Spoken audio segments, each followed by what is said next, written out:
আর এরই আগের একটা ছবি আপনাদের দেখাতে চাইবো। বিধানসভা যখন অধ্যক্ষ নির্বাচন, তখন স্লোগান পাল্টা স্লোগান, এবং সে সময় তৃণমূল বিধায়করা ওয়াকআউট করেন। বিধানসভায় উত্তেজনা, ঠিক কি নিয়ে উত্তেজনা ছড়িয়ে পড়লো সে সময়, একবার সেই সময়ের ছবি দেখাবো আপনাদের।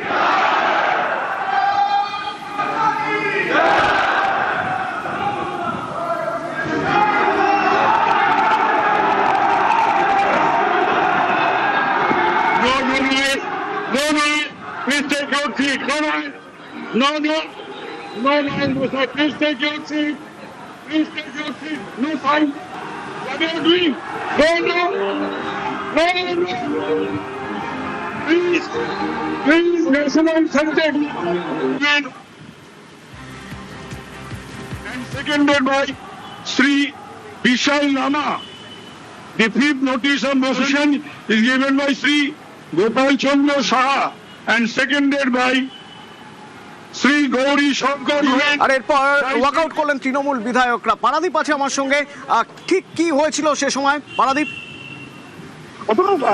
এদিনকে স্পিকারের দায়িত্বভার গ্রহণের কর্মকাণ্ড ছিল, কিন্তু প্রথমেই হাউস শুরুতেই কিন্তু এদিনকে স্লোগান পাল্টা স্লোগানে কিন্তু হাউস থেকে হতে উত্তেজনা বাড়ে।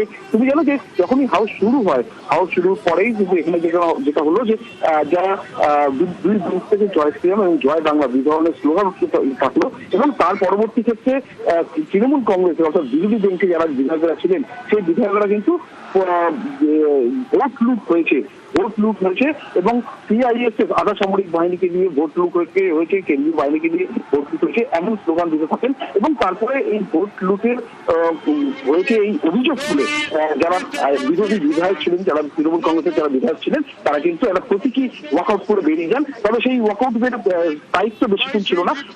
একটা হাউসকে কেন্দ্র করে একটা পুরো রাউন্ড মেরে চক্কর থেকে তারা কিন্তু আবার স্পিকারে যখন দায়িত্বভার গ্রহণ করছেন, তখন সে সময় কিন্তু আবার হাউসে ফিরে আসেন।